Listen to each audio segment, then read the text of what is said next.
This is a story called The Little Monsters. Chapter 102. The little kids go to the park alone and Mary Ann gets hit by a car.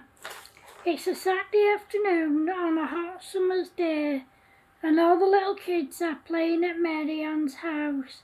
Then Mary Ann said, "Shall we ask our parents if we can take my new ball to the park so we can play football?" "Yeah, why not?" said Joshua. They all went inside and asked their parents if they could go to the park and they all said yes.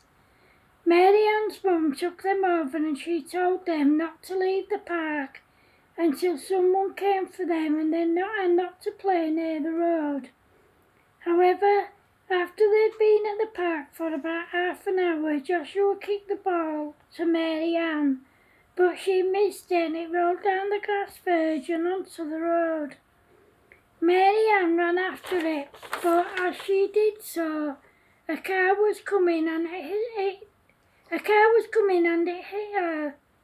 The driver wasn't able to stop in time because she was too close and she was devastated.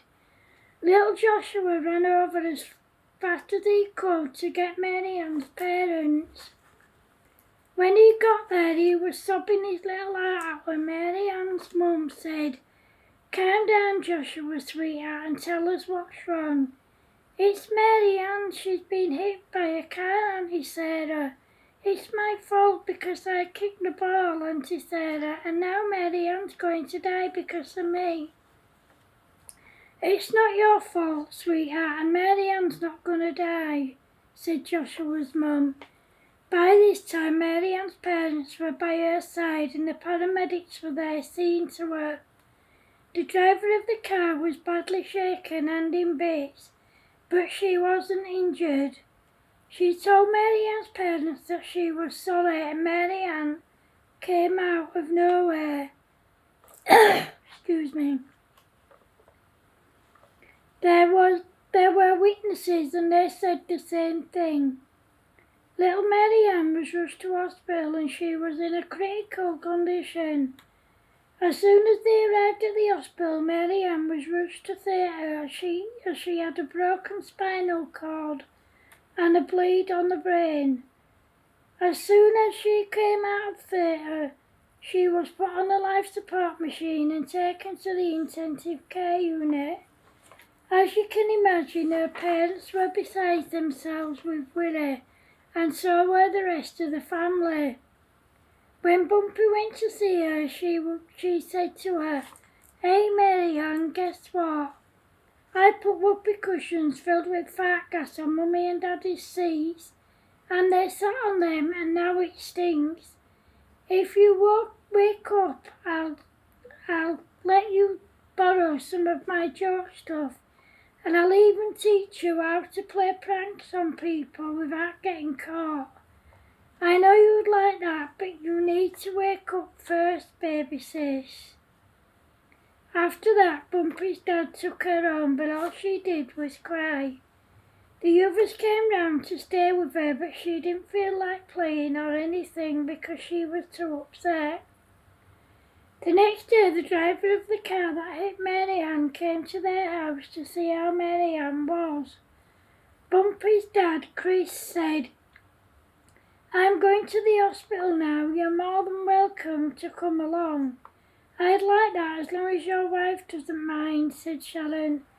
When they got to the hospital and Sharon saw the state of Mary Ann, she broke down in tears and she wouldn't stop apologising. Sarah said to her, "Calm down, Sharon. You're not to blame for this. It was an accident. It could have happened to anyone." Mary Ann remained in a coma and on a life support machine for just over a week, and then she started to come round.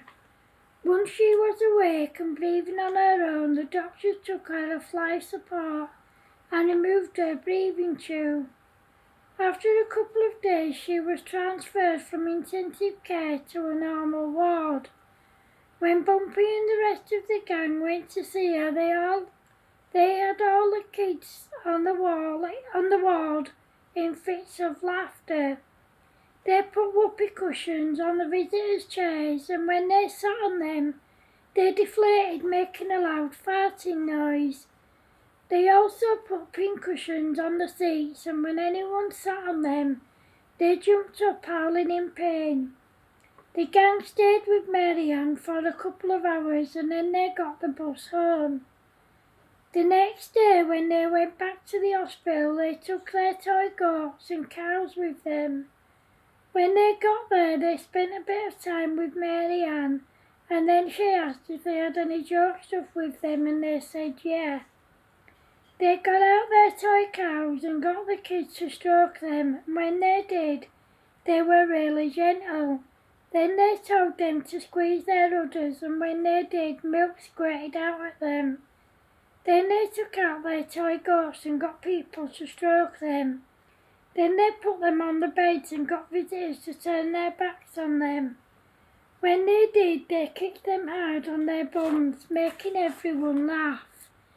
Then they went home, but before they left, they told Mary Ann that they would visit her again the next day after school. When they did, they took their toy horses with them, and when anyone stroked them, they lifted their heads and neighed. When anyone touched their faces, they lifted up their top lip, smiled and blew down their noses, much to everyone's amusement. Over the next couple of weeks, Mary Ann came on in leaps and bounds with her recovery, and she did everything the doctors and nurses told her to do. After she'd been in hospital for just over a month, she went home. For the first few months, she was in a wheelchair because she couldn't walk. When she was at school, all the other kids rallied round her and helped her as much as they could, which the teachers thought was quite sweet. Every week, Mary Ann had intensive physiotherapy, and no matter how much it hurt, she never cried or complained once. She just took it in her stride and did everything the physio told her to do. No one could believe how brave and well-behaved she was. After about 5 months, she was able to walk on crutches without using her wheelchair.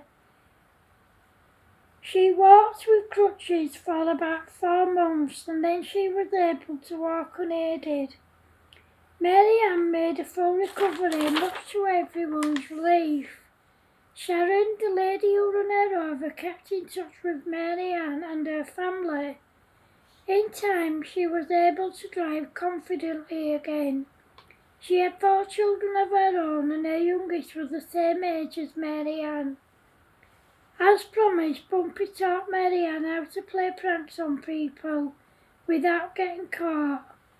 On Mary Ann's 6th birthday, she received more presents than ever before. This was because she'd been so good and so brave after her accident, and her family were incredibly proud of her. End of chapter 102. Hope you like it, guys. Thanks for watching. Love yous. Bye.